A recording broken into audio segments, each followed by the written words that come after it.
በግንባራችን ምን እንላለን? እንደፋለን። ተደፍተን ስንሳለም የክርስቶስን መቃብሩን ነው እየተሳለምን ያለው። ጌታ መቀበሩን የተገነዘበትን ቦታን የምንሳለም። ከዛ ወደ ግራ ወደ ቀኝ ዞረን የምንስመው ዮሴፍንና ኒቆዲሞስን ክርስቶስን የገነዙትን ሁለት ቅዱሳን ዕለት ዕለት ቤተ ክርስቲያን ገብተን ስንሳለም እናስታውሳቸዋለን። ይህ አንደኛው። ወወልድ ወመንፈስ ቅዱስ አሐዱ አምላክ እናማት በበሰበ አብ ወወልድ ወመንፈስ ቅዱስ አሐዱ አምላክ በስመ አብ ወወልድ ወመንፈስ ቅዱስ አሐዱ አምላክ አሜን። ክቡር አባታችን የዚህ ታላቅ ደብር አስተዳዳሪ፣ ክቡራን አበው ሊቃውንተ ቤተ ክርስቲያን አባቶች፣ ወንድሞች ዲያቆናት፣ መምህራን፣ ዘማሪያን፣ በዚህ ጉባኤ ለመታደም እዚህ የተገኛችሁ ምዕመናን፣ ምዕመናት ሁላችሁ በእግዚአብሔር ሰላምታ እንደምናመሻችሁ እንደምናመሻችሁ። አሜን። ምሕረት ቸርነቱን አብዝቶ እስከዚህ ሰዓት ያደረሰን በዕድሜያችን ላይ የዛሬዋን ዕለት ይችን ሰዓት የጨመረልን ቅዱስ ቃሉን እንድንሰማ ስሙን እየጠራን እንድናመሰግነው በተቀደሰ አደባባዩ የሰበሰበን የአባቶቻችን አምላክ ልዑለ ባሕርይ እግዚአብሔር ስሙ የተመሰገነ ይሁን። እግዚአብሔር አምላካችን እንደወደደ መጠን በቀሪው አጭር የትምህርት ጊዜ በዮሐንስ ወንጌል ምዕራፍ 3 ከቁጥር 1 ላይ በሚገኝ ኃይለ ቃል እና ታሪክ መነሻነት የእግዚአብሔርን ቃል እንማራለን። የትምህርታችን ርዕስ የሚሆነው የኒቆዲሞስ ክርስትና የሚል ይሆናል። እስኪ ከኔ ጋር በሉ፣ የኒቆዲሞስ ክርስትና። እንግዲህ እንደምታውቁት ኢትዮጵያዊው ሊቅ ምድራዊው መልአክ ማህሌታይ ቅዱስ ያሬድ የዐቢይ ጾም ሳምንታትን እያንዳንዳቸውን ቀናት የየራሳቸውን ስያሜ ሰጥቷቸዋል። በዚህ ምክንያት አሁን ያለንበት ሳምንት ምን ተብሎ ነው የሚጠራው? ኒቆዲሞስ። እንግዲህ ከዐቢይ ጾም ሳምንታት በሰው ስም የተጠራ ስሙ ተጠቅሶ ማለት ነው። ከመጻጉዕ ውጭ በስም ተጠርቶ ሳምንት የተሰየመለት ክፍል በዚህ ሳምንት የምናከብረው ኒቆዲሞስ የተሰኘው ሳምንት ነውና በዚህ ወቅት በዚህ ሰሞን የሚነበረው የሚተረጎመው የዮሐንስ ወንጌል ምዕራፍ 3 ላይ ታሪኩ የተጠቀሰው ኒቆዲሞስ የተባለ ሰው ነው። ከፈሪሳውያን ወገን የአይሁድ አለቃ የሆነ ኒቆዲሞስ የሚባል አንድ ሰው ነበረ ይላል የዮሐንስ ወንጌል ምዕራፍ 3 ሲጀምር። በዚህ ምዕራፍ ላይ ስሙ የተጠቀሰው ኒቆዲሞስ እጅግ በጣም ታላቅ ጻድቅ ነው፣ ታላቅ ቅዱስ ነው። ቤተ ክርስቲያናችን ይህን ሳምንት በመሰየም ብቻ ሳይሆን በብዙ ነገሮች ውስጥ ኒቆዲሞስን ታስታውሰዋለች። ጥቂቶቹን ልንገራችሁ። ለምሳሌ ሁላችንም ወደ ቤተ ክርስቲያን ስንገባ ዝም ብለን አንገባም። በመጀመሪያ ምን እናደርጋለን? አትሳለሙ? እንሳለማለን። የቤተ ክርስቲያን ውስጥ ገብተን ደግሞ የመቅደሱ ደጃፍ ጋር ስንደርስ በግንባራችን ተደፍተን የመቅደሱን ደጃፍ እንሳለማለን። ከዛ ግራውንና ቀኙን ምን እንላለን? እንስማለን። አይደለም? አዎ፣ ይህ ስርዓት የቤተ ክርስቲያን ነው።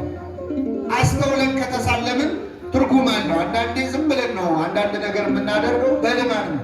ዝም ብሎ የሚሳለም ሰው ትርጉሙን ላያስበው ይችላል። እንደውም አንዳንዴ ተሳስታችሁ ወይ የምትሰሩበትን መስሪያ ቤት ወይ የምትማሩበትን ትምህርት ቤት ተሳልማችሁ አጣ ወይ ሆስፒታል ወይ ገራጅ ምናምን ተሳልመን እናውቃለን። ለምን? አስተውለን ስለማንሳለም። ግን ከዚህ በኋላ እስቲ አስተውላችሁ ተሳለሙ። እግዚአብሔር ማስተዋሉን ያድለን። በመጀመሪያ በፊት ለፊት በግንባራችን ምን እንላለን? እንደፋለን። ተደፍተን ስንሳለም የክርስቶስን መቃብሩን ነው እየተሳለምን ያለው። ጌታ መቀበሩን የተገነዘበትን ቦታን የምንሳለም። ከዛ ወደ ግራ ወደ ቀኝ ዞረን የምንስመው ዮሴፍንና ኒቆዲሞስን ክርስቶስን የገነዙትን ሁለት ቅዱሳን ዕለት ዕለት ቤተ ክርስቲያን ገብተን ስንሳለም እናስታውሳቸዋል። ይህ አንደኛው። ሁለተኛው አባቶቻችን ካህናት ሲቀድሱ ሁልጊዜ ኒቆዲሞስን ያነሱታል። እንደምታውቁት ሰራዩ ካህን ዋናው ቄስ ሆነው የተሰየሙት ካህን አብረዋቸው ከሚቀድሱት ከንፍቁ ካህን ጋር ሆነው ቅዳሴ ሲያከናውኑ ቄሱ ምን ብለው ይጸልያሉ? ጌታዬ መድኃኒቴ ኢየሱስ ክርስቶስ ሆይ እኔንና ይህን ከኔ ጋር የሚራዳኝን ካህን ሥጋህን እንደገነዙ እንደ ዮሴፍና እንደ ኒቆዲሞስ አድርገን ይላሉ። እንደ ዮሴፍና እንደማን? ስለዚህ ኒቆዲሞስን ቅዳሴ በቀደሰች ጊዜ ሁሉ ቤተ ክርስቲያን ስሙን ታነሳዋለች። አሁን ደግሞ እግዚአብሔር በሰላም ለብርሃነ ትንሣኤው ያድርሰን እንጂ ጠዋት ጠዋት ቅዳሴ ሲጀምር ሃሌሉያ ዮሴፍ ወኒቆዲሞስ ገነዝቦ ለኢየሱስ፣ ዮሴፍና ኒቆዲሞስ ኢየሱስን ገነዙት እያለን ነው ቅዳሴያችንን የምንጀምረው። ስለዚህ ኒቆዲሞስ ተራ ሰው አይደለም፣ ታላቅ ቅዱስ ነው። ምናልባት እዚህ መሃል ኒቆዲሞስን የምትዘክሩ ከሌላችሁ በእርግጠኝነት ብዙ ሰው ለዝክር አያስታውሰውም፣ ለበዓል አያስታውሰውም እንጂ በጣም ታላቅ ክቡር ነው። የምትወልዱ ሰዎችን ከዛሬ በኋላ ወንድ ልጅ ከሆነ ማን ማለት አለበት? አቤት ኒቆዲሞስ አደራ መሰየም አለበት። ታላቅ ቅዱስ ነው፣ በረከቱን ያሳድርብን። ስለዚህ የኒቆዲሞስ ክርስትና በሚል የዚህን ቅዱስ አባት የዚህን ጻድቅ ታሪክ መነሻ አድርገን እንማራለን። ለአባቶቻችን ለነቢያት፣ ለአባቶቻችን ለሐዋርያት፣ ለሐዋርያውያን አበው፣ ለሊቃውንት በጉባኤያቸው ተገኝቶ ምስጢሩን ጥበቡን ገልጦ ያስተማረ አምላካችን እኛንም በቸርነቱ እንዲያስተምረን፣ እንዲመክረን፣ እንዲገስጸን የእርሱ ቅዱስ ፈቃድ ይሆንልን። ኒቆዲሞስን ምዕመናን የምናገኘው በዮሐንስ ወንጌል ላይ ብቻ ነው። ከአራቱ ወንጌላት መካከል ኒቆዲሞስ የሚለው ስም የተጻፈው በዮሐንስ ወንጌል ላይ በከበረው ነገረ መለኮታዊ ምስጢር በተጻፈበት በዮሐንስ ወንጌል ላይ ብቻ ነው የኒቆዲሞስ ስም ያለው። ኒቆዲሞስን ዮሐንስ 3 ጊዜ ስሙን አንስቶታል። የመጀመሪያው የዮሐንስ ወንጌል ምዕራፍ 3 ላይ አሁን ያነበብነው። ሁለተኛው የዮሐንስ ወንጌል ምዕራፍ 7 ላይ፣ ሶስተኛው ደግሞ የዮሐንስ ወንጌል ምዕራፍ 19 ላይ። ኒቆዲሞስን ዮሐንስ ስንት ጊዜ ያነሳው? 3 ጊዜ ያነሳው። የመጀመሪያውን ላንብብላችሁ። ኒቆዲሞስ የሚባል የአይሁድ አለቃ የነበረ ከፈሪሳውያን ወገን የሆነ አንድ ሰው ነበረ፣ በሌሊትም ወደ ኢየሱስ መጥቶ ነበረ ይላል። ኒቆዲሞስ ምዕመናን የአይሁድ አለቃ ነው። አለቅነቱ በ3 ምክንያት ነው አለቃ የተባለ። የመጀመሪያው የመንግስት ባለስልጣን ነው። ኒቆዲሞስ በዚያን ዘመን የነበረው የአይሁድ ሸንጎ አባል የሆነ የምክር ቤት አባል የሆነ በዘመናችን ቋንቋ የፓርላማ አባል የሆነ የመንግስት ባለስልጣን ነው። ይህ ብቻ ግን አይደለም፣ ባለስልጣን ብቻ አይደለም፣ የተማረም ሰው ነው። በጣም በወቅቱ የነበረው የኦሪት ትምህርት ጠንቅቆ የተማረ ምስጢር ያደላደለ ከጉባኤ የዋለ ሰው ነው። ስለዚህ ኒቆዲሞስ አንደኛ ባለስልጣን ነው፣ ሁለተኛ የተማረ ሰው ነው፣ ሶስተኛ ደግሞ ባለጸጋ ነው። በጣም ባለ ሀብት ነው። ብዙ ገንዘብ ያለው የሞላው የተረፈው። እንግዲህ አንድ ሰው ላይ 3ቱም ነገሮች በአንድ ጊዜ ይገኛሉ፣ በጣም ያስቸግራል። አንዳንድ ሰው በጣም ሀብታም ሊሆን ይችላል፣ ግን የተማረ ላይሆን ይችላል። አንዳንድ ሰው የተማረ ሊሆን ይችላል፣ ግን ስልጣን አይኖረው። ብዙ ጊዜ እንደውም ስልጣን የተማረ ሰው አይወድም ይባላል። ከኔ ጋር ናቸው? አንዳንድ ሰዎች በጣም ይማሩና ስልጣን ላይ ሳሳ ይላሉ፣ ገንዘብ ላይ ሳሳ ይላሉ። አንዳንድ ሰዎች በጣም ስልጣን ይኖራቸውና ትምህርቱ ላይ ሳሳ ይላሉ። ኒቆዲሞስ ግን 3ቱን አስተባብሮ የያዘ ሰው ነው። በሀብት ላይ ሹመት፣ በሹመት ላይ እውቀት፣ ትምህርት ያለው ሰው ነው። ግን ቤተክርስቲያናችን በዚህ ሳምንት ኒቆዲሞስን ስሙን የምታነሳው ሀብታም ስለሆነ አይደለም። ቤተክርስቲያን ገንዘብ ስላለው ስሙን አታነሳም። ሰው ስልጣን ስላለው ስሙን አታነሳም። ምሁር ስለሆነ ስሙን አታነሳም። ኒቆዲሞስን የምናስበው በሀብቱ፣ በእውቀቱ፣ በሹመቱ ሳይሆን በሌሊት ወደ ኢየሱስ መጥቶ ስለነበረ ነው። በሌሊት ወደ ማን መጥቶ ነበር? ወደ ኢየሱስ መጥቶ ነበር። ኒቆዲሞስን የምናከብረው ወደ ክርስቶስ ስለመጣ ነው። ብዙ ሀብታሞች አሉ፣ ብዙ ሹማምንት አሉ፣ ብዙ የተማሩ ሰዎች አሉ። ኒቆዲሞስ የሚለየው በሌሊት ወደ ክርስቶስ በመምጣቱ ነው። ገንዘብ ያላቸው ሰዎች ሌሊት ወዴት ነው የሚሄዱት? ያላቸው ሰዎች ሌሊት የት ነው የሚያሳልፉት? ስልጣን ያላቸው ሰዎች ሌሊቱን ምን ሲያደርጉበት ነው የሚያድሩት? ሌሊት እኮ የኃጢአት ሰዓት፣ ሰይጣን የሚሰለጥንበት፣ መናፍስት የሚፈነጩበት፣ ወንጀል የሚሰራበት፣ ደም የሚፈስበት፣ የሚሰከርበት፣ አመንዝራነት የሚፈጸምበት የክፋት ሰዓት ነው ሌሊት። ኒቆዲሞስ ግን በሌሊት ወደ ማን መጥቶ ነበር? ወደ ኢየሱስ መጥቶ ነበረ። እግዚአብሔር በሌሊት ወደ እሱ ለመምጣት ያብቃል። መሄጃ አጥቶ አይደለም፣ ገንዘብ አጥሮት አይደለም። አንዳንድ ሰው በሌሊት ወደ ኃጢአት መሄድ ይፈልግና ግን ገንዘብ የለው። ቢኖረው ይሄን ነበር፣ ግን ይቸግረዋል። እንዳይጠጣ እንዳይሰክር ኪሱ ያጥርበታል። ኒቆዲሞስ ገንዘብ አለው፣ ሀብት አለው፣ ስልጣን አለው፣ ጠባቂዎች አሉት። በሌሊት ቢሄድ የሰላም ችግር የለበትም፣ የደህንነት ችግር የለበትም። ግን እሱ መርጦ የመጣው በሌሊት ወደ ማን ነው? ወደ ክርስቶስ ነው። ሰዓታት ቋሚ ነው ኒቆዲሞስ። ማህሌት ቋሚ ነው ኒቆዲሞስ። ኪዳን አድራሽ ነው ኒቆዲሞስ። እንቅልፉን ሰውቶ ከክርስቶስ ጋር የሚያሳልፍ ሰው ነው። አምላካችን እንዲህ ለማድረግ ሁላችንም በቸርነቱ ይርዳል። በሌሊት መምጣት ወደ እግዚአብሔር ትልቅ በረከት አለው። ከፈቃዴ እሰዋልሃለሁ ይላል ነቢየ እግዚአብሔር ዳዊት። ከምን እሰዋልሃለሁ? ዘእምፈቃደ፣ ከፈቃዴ እሰዋልሃለሁ። ሰው ቢተኛ ደስ ይለዋል። እንቅልፉን ትቶ እግዚአብሔር ፊት እንደመቆም ያለ ታላቅ ነገር የለም። ከኖህ ማህኬት ነቅተን፣ ከኃጢአት እንቅልፍ ነቅተን እግዚአብሔር ፊት መቆም ትልቅ ጸጋ፣ ትልቅ በረከት አለ። ስለዚህ ኒቆዲሞስ በሌሊት ወደ ኢየሱስ መጥቶ ነበር ይላል። አምላካችን በሌሊት ወደ እርሱ እንድንመጣ በቸርነቱ ይርዳል። ይህ ብቻ ግን አይደለም ምዕመናን፣ ሌሊት የተባለው ሰዓቱ ብቻ አይደለም።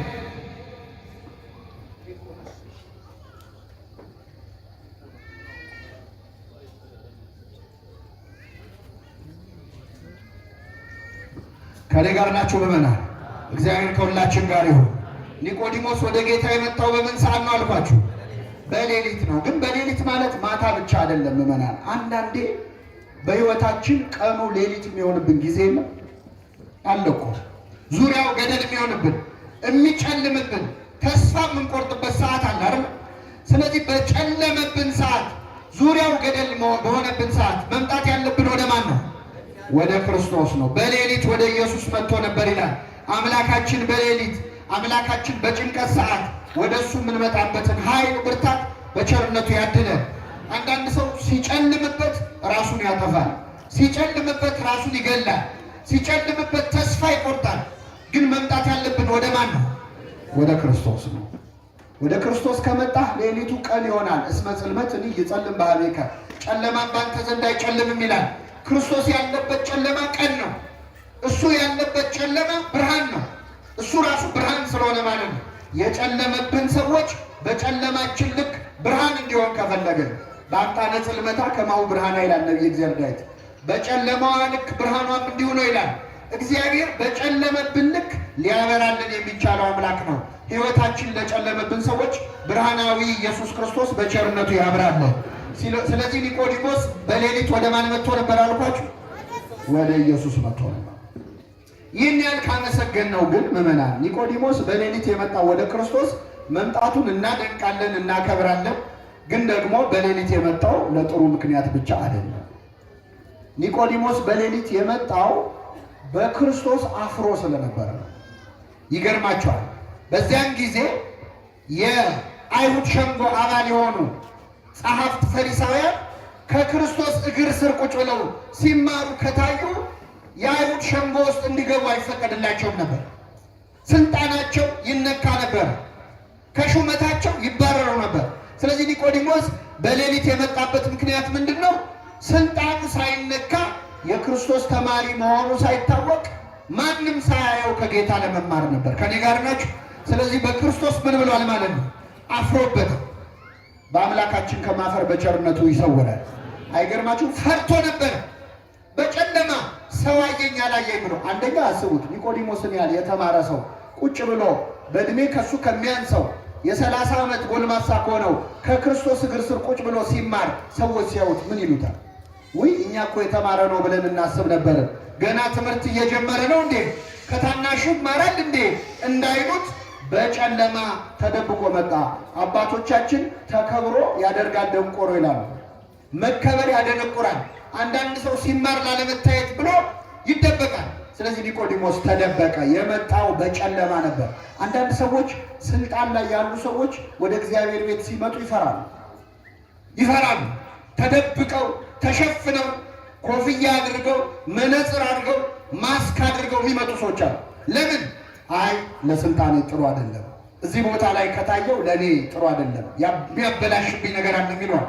አንዳንድ ሰዎች ንግድ ያላቸው ሀብት ያላቸው ሰዎች እንዲህ ያለ የቤተ ክርስቲያን አገልግሎት እንዲህ ያለ ጉባኤ አግዙ እርዱ ሲባሉ ገንዘብ እንሰጣለን፣ ግን መነካካት አንፈልግም የሚሉ ሰዎች አሉ።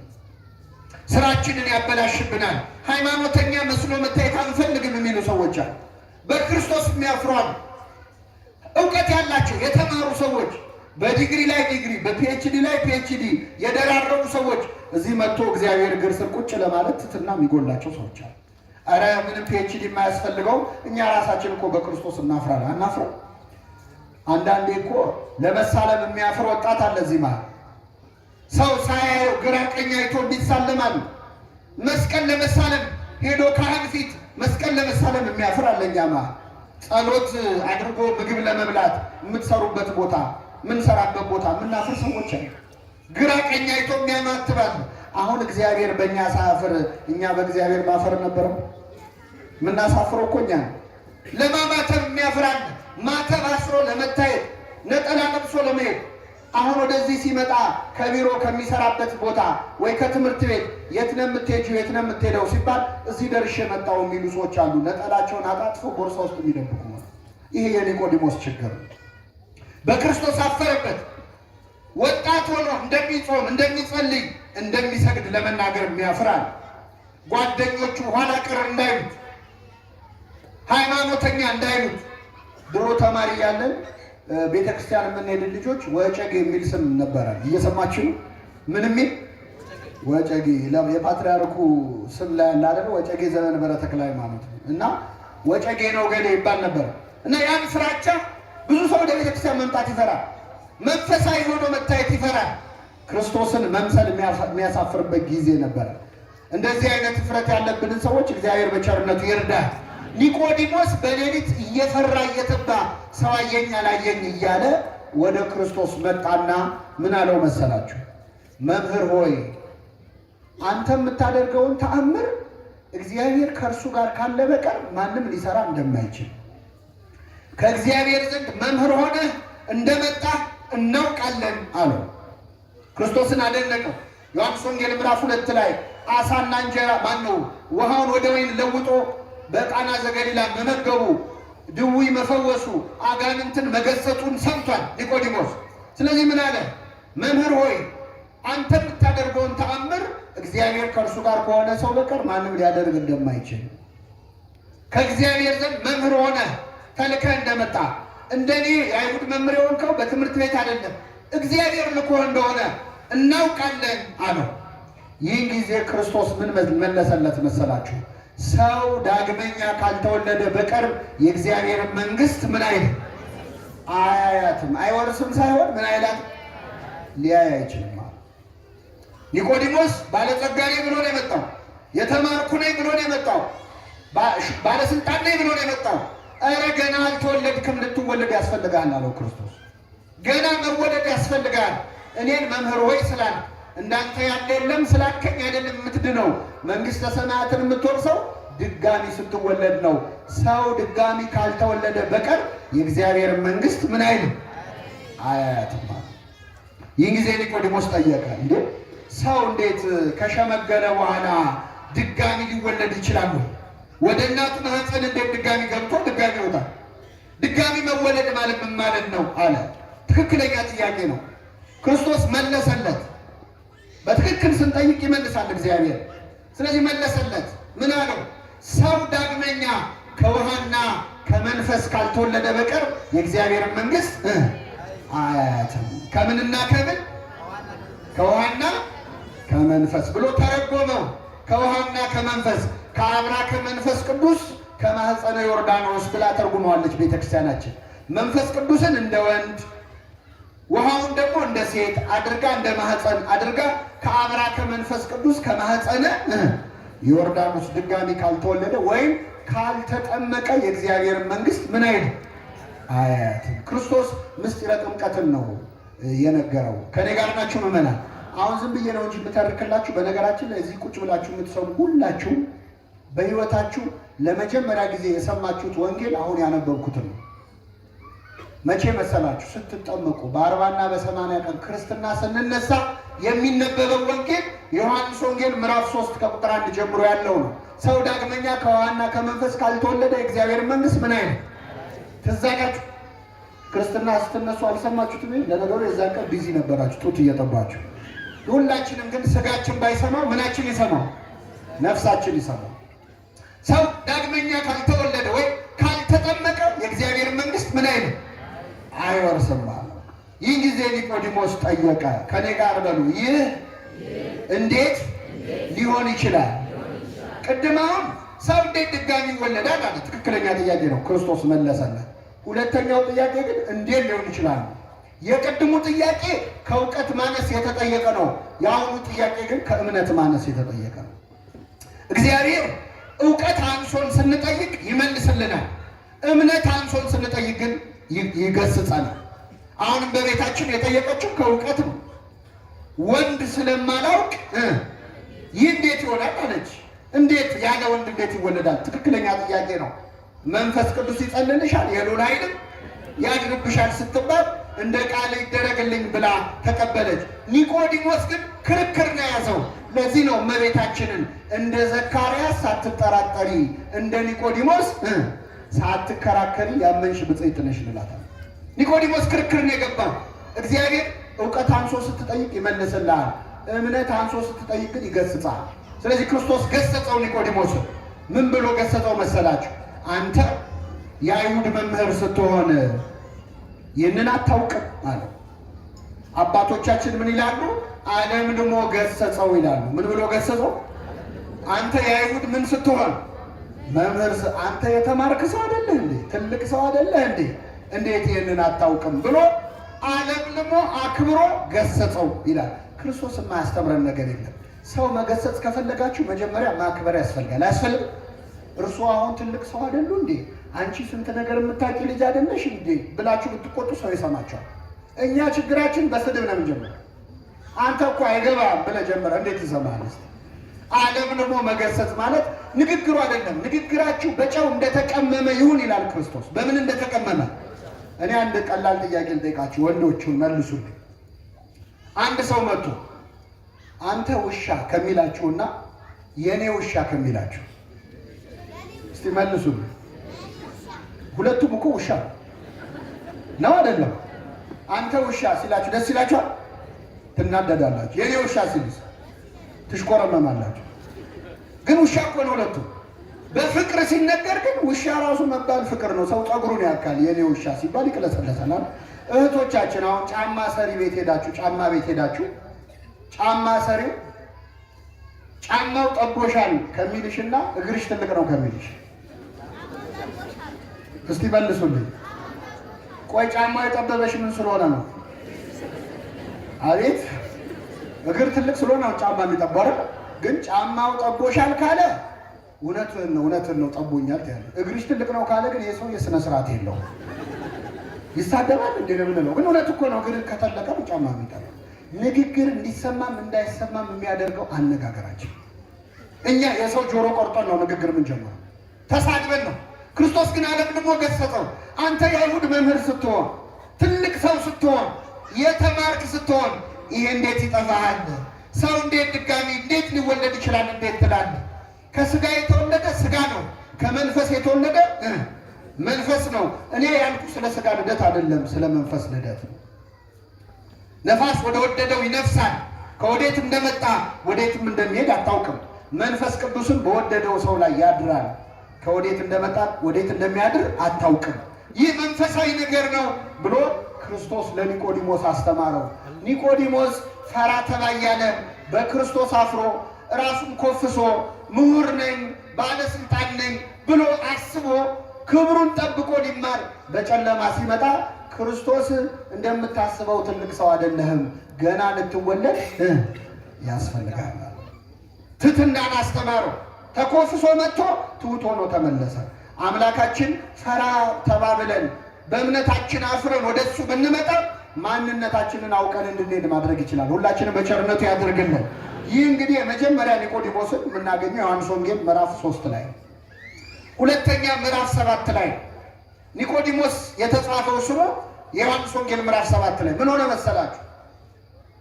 አይሁድ ጸሐፍት ፈሪሳውያን ወታደሮች ተሰጥቷቸዋል። የሮም መንግስት የመደበላቸው የቤተ መቅደሱ ጠባቂ የሆኑ ቴምፕል ጋርድ የሚባሉ አሉ ጠባቂዎች እና እነዛን ወታደሮች ጠሩና ሂዱና የናዝሬቱ ኢየሱስን አስራችሁ ይዛችሁልን ነው። እሺ አሉ። ወታደሮቹ ሰይፍ ይዘው ቆመጥ ይዘው ሰንሰለት ይዘው ክርስቶስን ሊያስሩት ሄዱ። ጌታችንን ሊያስሩት ሲሄዱ ጌታችን እያስተማረ ነው። ክርስቶስ ሲያስተምር 5000 ህዝብ ነው የሚማረው። ብዙ ጊዜ በጣም ብዙ ሺህ ህዝብ ተደርድሮ ክርስቶስ መሃል ቆሞ እያስተማረ ነው። እነዚህ ወታደሮች መጡ ሊይዙት ማለት ነው። ሲያይ እያስተማረ ነው። የጋለ ትምህርት ላይ ነው። አይ ችግር የለውም በቃ ይጨርስና ትምህርቱን እናስረዋለን ብለው እነዚህ ወታደሮች እዛው ቁጭ ብለው ትምህርቱን መስማት ጀመሩ። ከኔ ጋር ናቸው። የማንን ትምህርት? ይገርማቸዋል።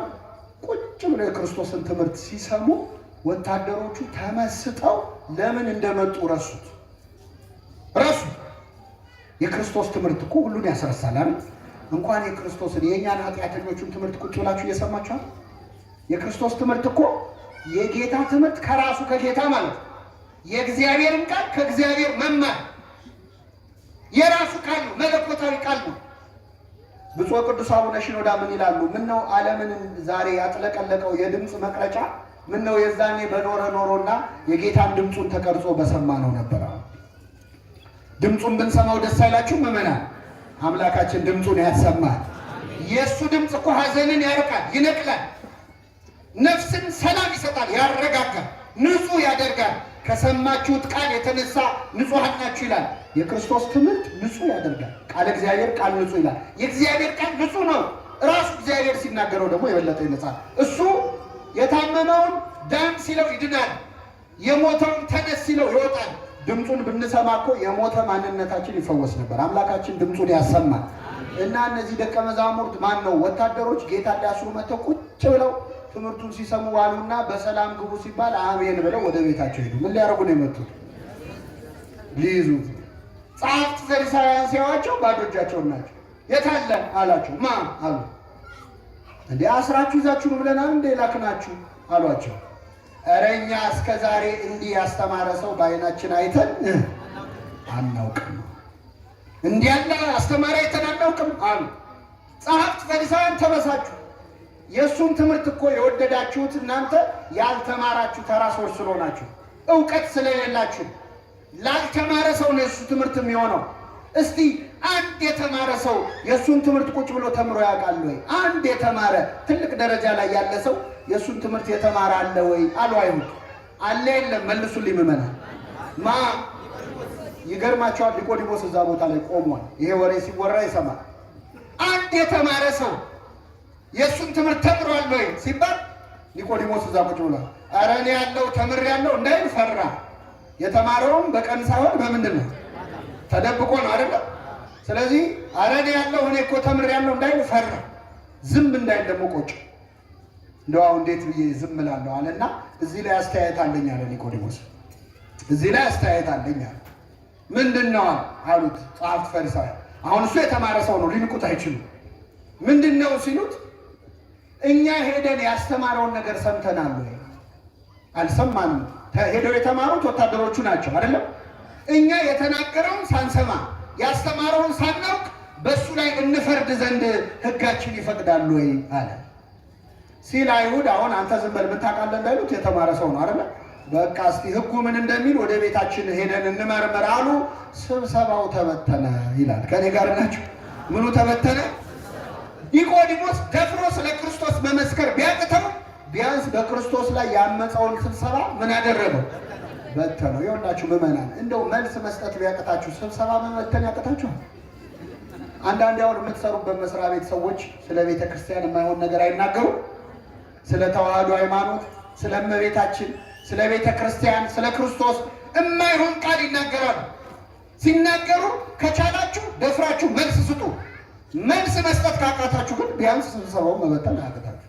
እንዴ ይሄ የሥራ ቦታ እኮ ነው ማለት አይቻልም። የድርጅቱ ደንብ አይፈቅድም ማለት አትችሉ።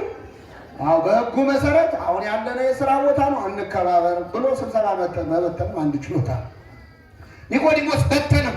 አሁን እምነቱ ትንሽ እየጨመረ ያልመጣ ምዕመናን መጥቷል። ቅድም በክርስቶስ አፍሮ ነበር። ክርስቲያን ሆኖ መታየት አስፈርቶት ነበር። አሁን ግን ደፍሮ መመስከር ባይችልም ፈራ ተባ እያለ ቢያንስ ስብሰባውን በተነው ማለት። አምላካችን በስሙ ላይ የሚነሳ አመፅን የምንበትንበትን ኃይል ለሁላችን ያድለ። ኒቆዲሞስ ወጣኒ ነበር፣ ጀማሪ ነበር። መጀመሪያ በእምነቱ የሚያፍር ክርስቲያን ነበር። ቀስ ብሎ ግን ፈራ ተባ እያለ ለእምነቱ ለመመስከር ሞከረ። ኒቆዲሞስ ከወጣኒነት ወደ ማዕከላዊነት፣ ከማዕከላዊነት ወደ ፍጹምነት ደርሷል። ወደ ፍጹምነት የደረሰው መች መሰላችሁ? ዮሐንስ ወንጌል ምዕራፍ 19 ላይ ጌታችን መድኃኒታችን ኢየሱስ ክርስቶስ በተሰቀለበትና በሞተበት ዕለት ኒቆዲሞስ እንደ ሌላው ቀን ሳይፈራ በሌሊት ልምጣ ሳይ ፈራ ተባ ሳይ ስለ ክርስቶስ በአደባባይ የመሰከረው ክርስቶስ በሞተበት ዕለት ነው። ጌታችን መድኃኒታችን ኢየሱስ ክርስቶስ በተሰቀለ በ3 ሰዓት ነው የሞተው። በስንት ሰዓት?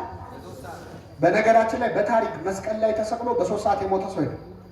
መስቀል ላይ የሚሰቀሉ ሰዎች እስከ 5-6 ቀን ሁሉ ይቆያሉ፣ አልሞት ይላሉ። እና እንዲሞቱ የተፈለገው ያን ቀን ሰንበት ስለነበር አጽማቸውን መቅበር ስለማይቻል መጡና በግራና በቀኝ የተሰቀሉትን ወንበዴዎች እግራቸውን ሰበሯቸው። እግር የሰበሩ ለምንድን ነው? መስቀል ላይ የተሰቀሉ ሰዎች በእግራቸው ከፍ ብለው ነው የሚተነፍሱት። እግራቸው ከተሰበረ መተንፈስ አይችሉም፣ ይሞታል። ክርስቶስን ግን ሲያዩት ወዲያውኑ ሞቶ ነበር በ3 ሰዓት። ለምንድን ነው ክርስቶስ ወዲያው የሞተው? ከዛ በፊት 6666 ጊዜ ምን ብሏል? ተገርፏል። አጥንቱ እስከሚታይ ተገርፏል። በሾለ የአይሁድ መግረፊያ እኮ የሮማውያን መግረፊያ አጥንት የሾለ አጥንት አለው፣ እሾህ አለ፣ ብረት አለው፣ የብረት ቁርጥራጮች አሉ። እላዩ ላይ ሲያርፍ ስጋውን እየነጨ ነው የሚነሳ። አንዳንዴ ሲገርፉት ስጋውን ይነጭና በጣም ብዙ ስጋ መግረፊያው ላይ ስለሚኖር መጀመሪያ መግረፊያውን አራግፈው ነው ድጋሚ የሚገርፉት። አምላካችን እንደዛ ተገርፎ በዛ ላይ ስቃዩን ለመቀነስ እንኳን አልፈለገም። አይሁድ ማነው ሮማውያን ሰው ሲቸነክሩ ሚስማር ከመቸንከራቸው በፊት መቼስ ትንሽ ሰብአዊነት ስላላቸው ሰውየው በጣም እንዳያመው ወይን ጠጅ ያጠጡታል እንዲሰክር ማለት። ከሰከረ ህመሙ ትንሽ ምን አይነው አይሰማው። ክርስቶስ ሊያጠጡ ሲል ወይን ተፋው ነው የሚለው። ስለኛ የሚቀበለውን መከራ መቀነስ አይፈልግም። እያንዳንዱን ህመም መታመን ፈልጓል ለኛ። ስለዚህ ተፋው። ሐሞት ነው የጠጣው እንጂ ወይኑን ግን ተፋው ነው። ወይነ ዘያስቆዝዝ ይላል። የሚያደነዝዝ ወይን አልፈልግም ተፋው። ስለዚህ ክርስቶስ በዛ ሁሉ ስቃይ ላይ ሆኖ በ3 ሰዓቱ ሞተ። ክርስቶስ በተሰቀለ ሰዓት ሐዋርያቱ በዛ አልነበሩ ከዮሐንስ በስተቀር። አንደኛው ሐዋርያ በ30 ብር ሸጠው፣ ሌላኛው 3 ጊዜ ካደው፣ ሌሎቹ እግሬ አውጪኝ ብለው ጠፉ። ዘመድ አልነበረውም ክርስቶስ ዓርብ ዕለት። ባለቅኔው ምን አሉ? አልቦ ዘመድ ጊዜ ተዋርዶ ወይ ከውን ባይደ ጊዜ ተዋርዶ ዘመድ። በመዋረድ ቀን በሉ እስኪ ዘመድ የለም። በክፉ ቀን ዘመድ አለ። የደስታ ቀን የሚያጅቡን ሰዎች ባለን ጊዜ አይዞ የሚሉን። ክርስቶስ አሳና እንጀራ ባበረከተ ጊዜ እኮ ዘመዱ ብዙ ነበር አይደል? ያን አሳና እንጀራ እየበሉ እንደውም ጭራሽ ሲጠፋባቸው መምህር ሆይ የት ሄደህ ጠፋ እያሉ እኮ ሲፈልጉት ዋሉ ይላል ዮሐንስ ወንጌል ምዕራፍ 6 ላይ። መምህር ሆይ የት አደርክ ሲሉት ነበር። የጠገቡ ቀን ሁሉም ወዳጆቹ ናቸው። አሳና እንጀራ ሲያበራ ፊቱ እንደ ፀሐይ ሲያበራ በታቦር ተራራ ላይ ጴጥሮስ፣ ዮሐንስ፣ ያዕቆብ በዚህ መሆን ለእኛ መልካም ነው ሲሉ ነበር። በቀራንዮ ግን በዚህ መሆን ለእኛ መልካም ነው አላሉ። እግሬ አውጪኝ ብለው ጠፉ። ብቻውን ነበር ክርስቶስ፣ ዘመድ አልነበረው።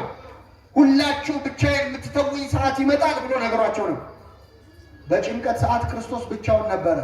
በዛም ብቻውን በሆነ ቀን በመከራ በስቃይ ተገርፎ ተቸንክሮ በ3 ሰዓት ስቃይ ከሞተ በኋላ ኒቆዲሞስ ተነሳ። ጌታ ሆይ አለ፣ እንደ ሌላ ቀን አላፍርብህም። እንደ ሌላ ቀን እስኪመሽ አልጠብቅም፣ ሌሊት እስኪሆን አልጠብቅም፣ እምነቴን ዛሬ በአደባባይ ገልጻለሁ ብሎ ኒቆዲሞስ ከቤቱ ወጣ። ወደ ጲላጦስ የአርማትያው ዮሴፍ ከሚባል ሌላ ጻድቅ ሰው ጋር የሸንጎ አባል ነበረ። እንግዲህ ቅድም ኒቆዲሞስ አስተውላችሁ ከሆነ መምህር ወይ ከእግዚአብሔር ዘንድ ተልከ እንደመጣ እናውቃለን ብሎ ነበር። ምን እንላለን? ስለዚህ እንደሱ እንደ ኒቆዲሞስ ያመኑ ሌሎችም የአይሁድ ሰዎች አሉ፣ ባለስልጣናት አሉ። ስለዚህ መምህር ወይ መምህር ሆነ ተልከ እንደመጣህ እናውቃለን ስላለ ዮሴፍ ዘአርማትያና ኒቆዲሞስ ሄደው ጲላጦስ ጋር ቀረቡ። የኢየሱስን ሥጋ ለመኑት ይላል። እስኪ ከኔ ጋር በሉ፣ የኢየሱስን ሥጋ ምን አሉት? ለመኑት። የኢየሱስን ሥጋ ለመለመን ያብቃል። ማንን የለመኑት? ጲላጦስ። አሁን እዚህ መሀል እኔ ንስሐ አባቴ ይገላምጡኛል፣ በደንብ አይንከባከቡኝም፣ እኔ እሳቸውን መለማመጥ ሰለቸኝ ብሎ ከሥጋው ደግሞ የሚርቅ ሰው አለ። ለክርስቶስ ሥጋና ደም ምእመናን አይደለም ካህን ቀርቶ ጲላጦስ የሚለመናል። ጲላጦስ እኛ እንኳን የሚለምነው ካህናትም አለ፣ ራሱን ክርስቶስ ነው። ሥጋህን ደምህን ለሕይወት እቀበል ዘንድ ስጠኝ እያለን የምንለምነው አምላካችን ሥጋውን ደሙን ለሁላችን ይስጠን። የኢየሱስን ሥጋ ለመኑት። ለሥጋህ ለደምህ አብቃኝ ብላችሁ ለምኑ።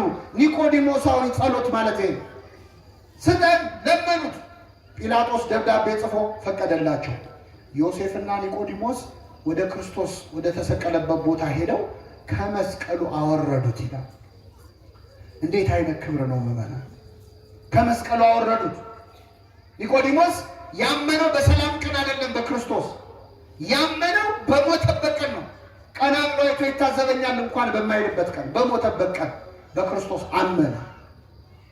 የጌታን ሥጋ ገነዙት። ምን አይነት ክብር ነው የክርስቶስን ሥጋ መገነዝ! ምዕመናን እንዴት ችለው ገነዙት! ዓይኑን እንዴት ከደኑት! እሱ ዓይን የሚያበራው አምላክ ነው አይደል? ዓይንን የሚያበራውን አምላክ ዓይኖቹን እንዴት ከደኑት! እጁ የሰለለችን ሰው እጁን የሚፈውሰውን ጌታ ዮሴፍና ኒቆዲሞስ እንዴት ችለው እጁን አሰሩት! እያለቀሱ ሞትከኑ መንሥኤሆሙ ለሙታን፣ ሙታንን የምታስነሳ ሆይ አንተ ሞትክን እያሉ፣ ደከምከኑ መጽንዔሆሙ ለድኩማን፣ ደካሞችን የምታጸና ሆይ አንተ ደከምክን እያሉ እያለቀሱ ገነዙት። ሥጋውን አጠቡት። ይህ ጊዜ ራሱ እግዚአብሔር ገሰጣቸው። በመላእክቱ ይላል፣ የእኛ በመለኮቱ ይላል ትርጓሜያችን። ምን ብሎ ገሰጣቸው? ለምን እንደ ተራ ሰው እያለቀሳችሁ ትገንዙታላችሁ?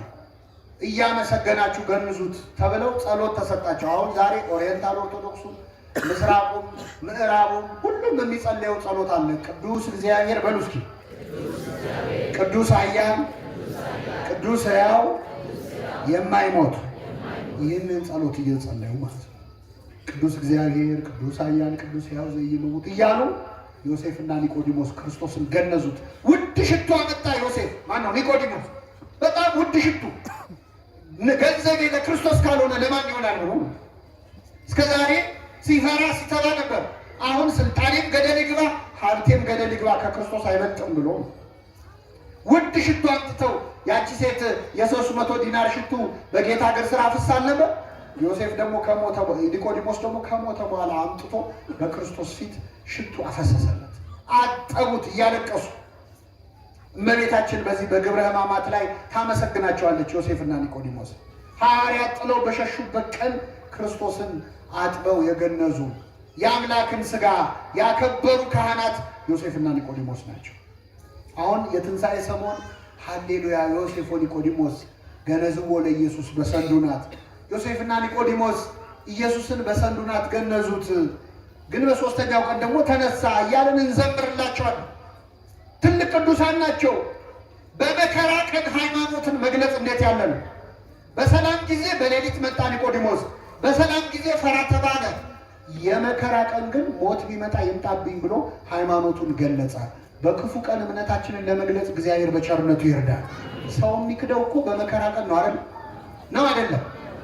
አሁን እዚህ ጉባኤ እየተማርን አድርገውና እንደው የሆነ አደጋ ጣዮች መጥተው ቤተክርስቲያኑን ከበው አንድ ሰው ከዚህ እንዳይወጣ እንገላቸዋለን ቢሉ አይዟችሁ ቁጭ በሉ እዚሁ ብላችሁ ትቀመጣላችሁ? ትቀመጣላችሁ? እኔም ካልኩ ነው። እኔ ጉባኤ በለው ጠርተው ነው ምንም አውቀው ነገር የለም ልል ይችላል። ሁሉ ጻድቅ በጊዜ ርቱ ይላሉ አባቶቻችን። በሰላም ጊዜ ሁሉም ጻድቅ ነው አይደል? ነው አይደለም? እንግዳ ባይኖር ሁሉም ሴት፣ ዝናብ ባይኖር ሁሉም ቤት ይባላል። ሁሉም ቤት እኮ ዝናብ ከሌለ ያፈሳል። ማፍሰሱ የሚታወቀው መቼ ነው? ሁሉም ሴት እንግዳ ካልመጣ እኮ ባለሙያ ነች አይደለም? እንግዳ ሲመጣ ነው ጉዱ የሚወጣው። መከራ ሲመጣ ነው ክርስትና እኮ የሚታወቀው። አልክድም ያሉ ክደዋል እኮ። አልክድህም ጌታ ወይ ያሉ ክደዋል። አላውቅም ብለዋል። ወአዲ ኢትአውቀ ለነ ከመ ምንተ ንከውን። ወንድሞች ሆይ ዛሬ የእግዚአብሔር ልጆች ነን፣ ነገ ምን እንደምንሆን ገና አልተገለጠም። ቆመን በመሰከርንበት እንክደው ይሆን? የሚያውቀው ማን ነው? እግዚአብሔር። እና ሁሉም ሐዋርያት በሸሹበት ሰዓት ኒቆዲሞስ የለም ጌታ ሆይ ዛሬማ አልሸሽም፣ ብሞትም ካንተ ጋር ልሙት ብሎ ክርስቶስን ገንዘው ቅዱስ እግዚአብሔር ቅዱስ ኃያል ብለው ስጋውን ተሳልመው በክብር ገነሱት። እንዴት አይነት ጸጋ ነው! ዮሴፍና ኒቆዲሞስ ያገኙትን ክብር ለማግኘት ያብቃል። ከፈለጋችሁ ይላል ቅዱስ ዮሐንስ አፈወርቅ፣ እኔ በዛ ዘመን ብኖር እኮ ክርስቶስን አጥቤ ገንዘው ነበረ፣ ክርስቶስን አለብሰው ነበር ካላችሁ ችግር የለውም፣ አሁንም ትችላላችሁ። ወጣ በሉና ክርስቶስ ድሃ ሆኖ ነዳይ ሆኖ እርቃኑን ብርድ ሲመጣው ታገኙታላችሁ። ሂዱና አለብሱት። ሄደ ድሃውን ካለበሳችሁ ማን እንዳለበሳችሁ ነው? ክርስቶስ። ቅዱስ ኤፍሬም ሶርያዊ በሶርያ ከተማ በሌሊት ይወጣና ከተማውን እየዞረ የሞተ ድሃ ካለ ይፈልጋል። ሬሳ ሲያገኝ ይገንዘዋል። ይገንዘውና ሲመለስ ዛሬ ክርስቶስን ገነዝኩት ይላል። ዛሬ ጌታዬን አለበስኩት። ለነዳያን ካረግነው ለማን እንዳረግነው ነው የሚቆጠረው? ለክርስቶስ እንዳረግነው ነው የሚቆጠረው። አሁን እኛ በር ላይ ጥለን መተን እኮ ነዳያን እየለመኑን ገብተን ቤተክርስቲያን ውስጥ ጧፍ እናበራለን፣ ሻማ እናበራለን። ድሃውን ረግጠህ ገብተህ መቅደስ ገብተህ ሻማ ብታበራ የድሃው እንባ ያበራኸውን ሻማ ያጠፋዋል ይላል። ያጠፋዋል።